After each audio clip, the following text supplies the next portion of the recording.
पति अभी नहा ही रहा था कि तभी फोन पर मैसेज टोन बजी। पत्नी मोबाइल के पास में ही खड़ी थी, उसका ध्यान फोन की तरफ गया। उसने सहज ही फोन उठाकर मैसेज पढ़ा। हाय गुड मॉर्निंग देयर, किसी बेबी का मैसेज था। पत्नी सोच में पड़ जाती है कि अब यह बेबी कौन है। तब तक पति भी नहाकर बाहर आ चुका है। पत्नी उसे किसी बेबी का मैसेज आया है बताती है। पति मुस्कुरा देता है, फोन उठाकर उस मैसेज का रिप्लाई करता है, hi baby how are you, और अपने काम में लग जाता है। इस रिप्लाई को भी पढ़ती है। अब हर पल पत्नी के दिमाग में यही विचार कौंधरा रहता है कि यह बेबी कौन है। शाम को पति घर आता है। पत्नी उससे पूछती है, यह बेबी कौन है। पति जवाब में सिर्फ मुस्कुरा देता है और फिर से अपने काम में लग जाता है। 2-3 दिन बीत जाते हैं।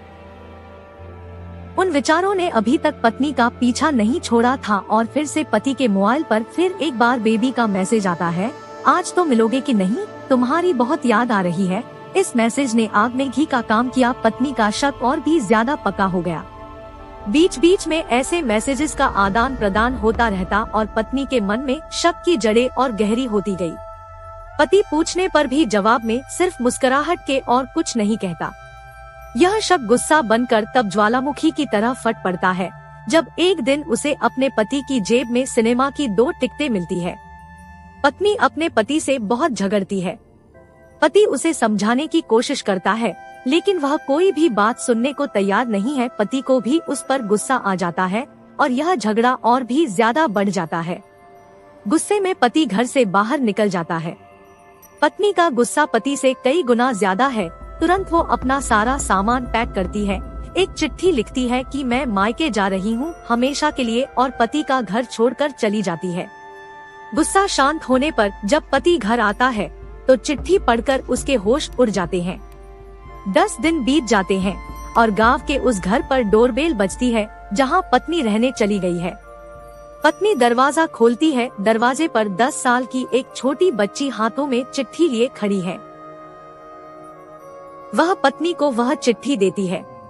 बच्ची से वह चिट्ठी लेकर पत्नी चिट्ठी खोलकर पढ़ती है, डियर वाइफ, जिस बेबी की वजह से हम दोनों में इतने झगड़े हुए और तुम हमारा घर छोड़कर यहाँ चली आई, यह बच्ची जो अभी तुम्हारे सामने खड़ी है वह वही बेबी है। अनाथ आश्रम की एक प्यारी बच्ची इसी के साथ में बातें करता था, सिनेमा जाता था।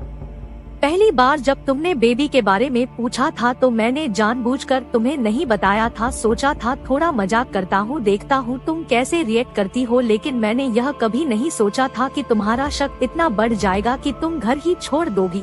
हाँ, सबसे जरूरी बात यह तो बेबी है, वह किसी और की नहीं बल्कि तुम्हारी ही बेटी है। रुको, अपने आप को संभालो और आगे की बात ध्यान से पढ़ो। हमारे शादी के 2 साल पहले की यह बात है। तुम अपने कॉलेज के लास्ट ईयर में थी। तुम्हारे प्रोफेशन में नोट्स लेने के बहाने तुम्हें बुलाया था और तुम्हें चाय में इन नशीली दवा खिलाकर ना करने वाला काम किया था। इसमें तुम्हारी कोई गलती नहीं की थी, लेकिन कुदरत ने अपना काम किया और तुम्हारे पेट में इस बेबी को डाल दिया। काफी प्रयास करने पर भी अबॉर्शन नहीं हुआ तो तुम्हारे घर वालों ने समाज के डर से तुम्हें 6 महीने तक घर में ही रखा। तुम्हारे पिताजी खुद एक डॉक्टर है, इसलिए यह बिन मांगा बच्चा बड़ी आसानी से बिना किसी को कनोकान खबर हुए इस दुनिया में आया। भविष्य में तुम्हारी शादीशुदा जिंदगी में कोई प्रॉब्लम ना हो, इसलिए तुम्हारे पिता ने इस बच्चे को गांव के एक अनाथ आश्रम में छोड़ दिया। यह बच्चा मतलब यही बेबी जो अभी तुम्हारे सामने खड़ी है। अगर अभी भी विश्वास नहीं हो रहा है तो इस बच्ची के गाल का वो तिल देख लो जो शायद तुमने उसे आखिरी बार रोते हुए देखा होगा, या फिर अपने पिताजी से पूछ लो। पत्नी जल्दी से उस बच्ची को पास में लेकर उसके गालों का तिल देखती है। उसका मन भर आता है, उसकी आंखों में आंसू आ जाते हैं, लेकिन अभी भी चिट्ठी बाकी है, इसलिए वह आगे मुझे पता है अभी भी तुम्हारे मन में यह सवाल उठ रहा होगा कि यह सब मुझे कैसे पता। तुम्हें बता दूं कि यह सब तुम्हारे खुद के पिता ने ही अपने मन में उठ रहे पश्चाताप को शांत करने के लिए शादी के 1 महीने पहले मुझसे मिलकर सारी बात मुझे बताई थी। उन्होंने यह भी कहा था कि अगर मैं चाहूँ तो शादी से इनकार कर सकता हूँ। मैं स्वीकार किया क्योंकि इस पूरी घटना में तुम्हारी कोई भी गलती नहीं थी और हमारी शादी हो गई। तुमने मुझे बहुत प्यार दिया। लेकिन तुम्हारे पिता से बेबी के बारे में जानने के बाद मैं उसे मिले बिना नहीं रह पाया। मैं बीच बीच में उससे मिलता था, उससे मिलना, उसके साथ समय बिताना मुझे अच्छा लगता था। कितनी प्यारी बच्ची, बिना किसी गलती के क्यों सजा भुगते, बस इसलिए मैं उसे थोड़ी सी खुशी देने की कोशिश करता था।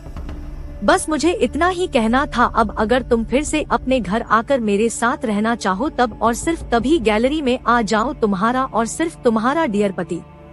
बिना एक क्षण की भी देरी के पत्नी दौड़कर गैलरी में पहुंची और रास्ते पर उसका पति एल खड़ा था, उसके चेहरे पर मुस्कान की पत्नी की आंखों में आंसू के पूर। कारण कुछ भी हो, अपने दोनों के बीच में कभी भी सबको थोड़ी सी भी जगह मत दो, क्योंकि दुनिया में हर बीमारी का इलाज है, लेकिन शक नाम की बीमारी का कोई इलाज नहीं है। मन शांत रखो, जो भी मन में आए एक दूसरे को बताओ।